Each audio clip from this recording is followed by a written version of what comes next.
Welcome to ABN Andhrajyothi analysis. మాజీ ముఖ్యమంత్రి జగన్ శ్రీకాకుళం పర్యటనకు వెళ్ళబోతున్నాడు. ఆయన సీదిరి అప్పలరాజును కలిసి పరామర్శించాలనేటువంటిది ఆయన షెడ్యూల్. అయితే ఇక్కడ సరే జగన్మోహన్ రెడ్డి వెళ్ళొచ్చు, ఒక పార్టీ అధ్యక్షుడిగా ఆ పార్టీకి సంబంధించినటువంటి నాయకుడు అరెస్ట్ అయ్యి జైల్లో ఉంటే, కానీ ఏ కేసు మీద అరెస్ట్ అయ్యాడు, ఏ రకంగా అరెస్ట్ అయ్యాడు అనేటువంటిది కూడా ప్రధానం. ఎందుకంటే మాజీ మంత్రి సీదిరి అప్పలరాజు కుమారుడు ఆయన బైక్పై వెళుతూ ఒక గొర్రెల కాపర్ని గుద్దేశాడు. సో ఆయన చనిపోవడం జరిగింది. సో అయితే ఆ విషయం జరిగిన తర్వాత ఆయన నేరుగా ఇలాంటి ప్రమాదం జరిగింది అని చెప్పి పోలీసులకు లొంగిపోవడమో లేకపోతే పోలీసులకు చెప్పడమో ఇలాంటివి ఏం జరగలేదు. ఆ తర్వాత ఆయన స్థానంలో వారి స్నేహితుడు సిద్ధార్థ అనేటువంటి వ్యక్తిని తీసుకొచ్చి పెట్టి కేసుని మొత్తం కూడా తారుమారు చేశారు అనేటువంటిది ప్రధానంగా వీరి మీద నమోదైనటువంటి కేసు.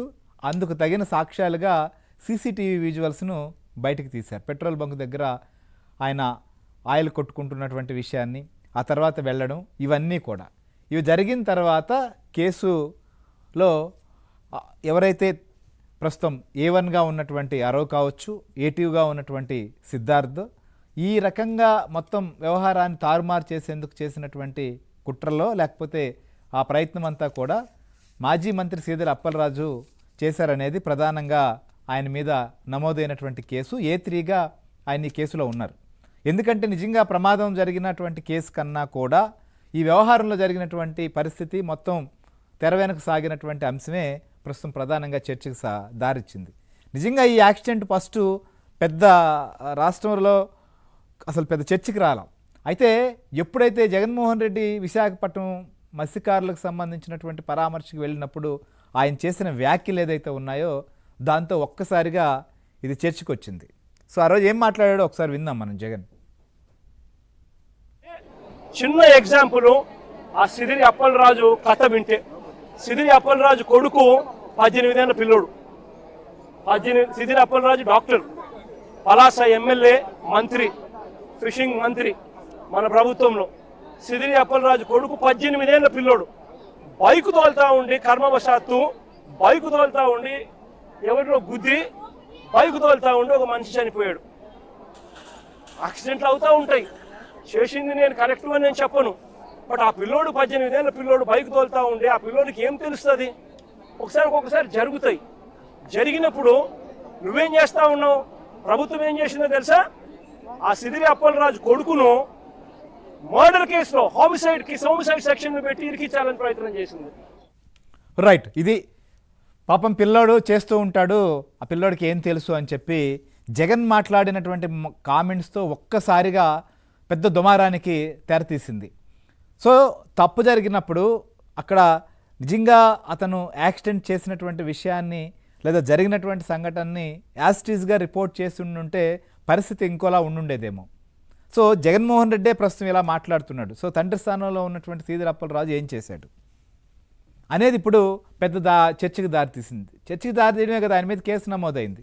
సో ఆయన్ను అరెస్ట్ చేసినటువంటి పరిస్థితి, ఆ అరెస్ట్ సమయంలో కూడా పెద్ద నాటికే పరిణామాలే చోటు చేసుకున్నాయి. ఇంటికాడ హంగామా ఆపడం, ఇలాంటివి రకరకాల ప్రయత్నాలు చేసినప్పటికీ భారీ బందోబస్తు మధ్య ఆయన అరెస్ట్ చేశారు. ప్రస్తుతం ఆయన జైల్లో ఉన్నటువంటి పరిస్థితి. సో A1గా ఉన్నటువంటి అరవ్ కావచ్చు, A2గా ఉన్నటువంటి సిద్ధార్థకు కూడా ఈ కేసులో బెయిల్ వచ్చింది. కానీ ఈ టైం వరకు, ఇప్పటి వరకు మనం దీని గురించి డిబేట్ చేస్తున్న టైం వరకు సీదిరి అప్పలరాజుకు బెయిల్ రాల. అయితే ఆయన ఓదార్చేదానికి మాత్రం జగన్ వస్తున్నాడు. సో ఆ రోజు విశాఖపట్నంలో మాట్లాడినటువంటి కామెంట్స్ పైనే పెద్ద ఎత్తున ట్రోల్ జరిగింది. జగన్మోహన్ రెడ్డి ఇలా కూడా సమర్థిస్తారా అని చెప్పి ఆయన ప్రజల్లో కూడా చులకనయ్యేటువంటి పరిస్థితి ఏర్పడింది. ఎందుకంటే ఏదైనా ఒక తప్పు జరిగినప్పుడు తప్పుగా లేదా ఇది ఏమైనా రాజకీయ పరంగా రాజకీయ విమర్శలో లేదా రాజకీయ అంశాలతో కూడుకున్నటువంటి వ్యవహారం కాదు. పోలీసులు కేసు పెట్టినా, వాళ్ళ కుమారుడిని కావచ్చు అరెస్ట్ చేసినా, ఈరోజు సీదిరి అప్పలరాజుని అరెస్ట్ చేసిన, సో అక్కడ ఒక యాక్సిడెంట్, ఒక వ్యక్తి చనిపోయారు. సో ఆ సందర్భంగా వాళ్ళు వ్యవహరించినటువంటి పరిస్థితి ఏంటి? సో ఆయనకు ట్రీట్మెంట్ ఏమైనా ఇప్పించే ప్రయత్నం చేశారా, లేకపోతే వారి కుటుంబంతో ఆడినటువంటి బేరసారాలు ఏంటి, మార్చినటువంటి వ్యవహారం ఏంటి, ఇవన్నీ కూడా చర్చించేటువంటి పరిస్థితి. ఇప్పుడే కాదు, ఆ మధ్య తెనాలకు వెళ్ళినప్పుడు కూడా అక్కడ వాళ్ళు ఏదో రౌడీ షీటర్లు అనుకుంటా, బహుశా వాళ్ళ పైన అనేక కేసులు ఉన్నటువంటి వ్యక్తులు, వాళ్ళని పోలీసులు ఏదో మందలించారని చెప్పి దాన్ని కూడా ఓదార్చేదానికి జగన్ వెళ్ళాడు అప్పట్లో. సో ఇప్పుడు మళ్ళీ వెళ్తున్న పరిస్థితి. మరి సీదిల అప్పలరాజుని అరెస్ట్ చేస్తారా, లేకపోతే ఈ మధ్య మాజీ స్పీకర్ వైసీపీ నాయకుడు తమ్మినేని పైన కూడా ఏదో కేసు అయింది. ఆయన హైకోర్టులో నిన్నే ఆయనకు కొంత ఊరట వచ్చింది, వాళ్ళ కుమారుడికి ఇవ్వకపోయినా కూడా. సో ఇట్లాంటి వాళ్ళని కూడా పరామర్శించబోతున్నారా? అసలు ఎందుకు అంటే ఒక తప్పు జరిగినప్పుడు ఇలా చేసి ఉండాల్సింది కాదు, ఇలా ఎందుకు చేశారనే విషయాన్ని ఒక పార్టీ అధినేతగా మాజీ ముఖ్యమంత్రిగా ఆయన అడగాల్సినటువంటి స్థాయిలో ఉండేటువంటి పరిస్థితి ఉండాలి. కానీ అలా కాకుండా సో ప్రభుత్వం ఏదో కక్షగట్టి చేస్తోంది అనే రకంగా ప్రజల్లోకి తీసుకెళ్లేదానికి లేదా ప్రజలకు చెప్పేందుకు చేస్తున్నటువంటి ప్రయత్నం అసలు ఎంతవరకు కరెక్టు? అసలు రేపు వచ్చి ఆయన ఏం చేయాలనుకుంటున్నారు? సో ఈ సందర్భంగా అక్కడ హడావుడి హంగామా, మళ్ళీ ఒక ప్రదర్శన. శ్రీకాకుళంలో జగన్ అసలు ఎందుకు వస్తున్నారు అనేటువంటిది ఒక అంశం అయితే, గతంలో కూడా ఇలాంటి యాత్రలకు వెళ్ళారు.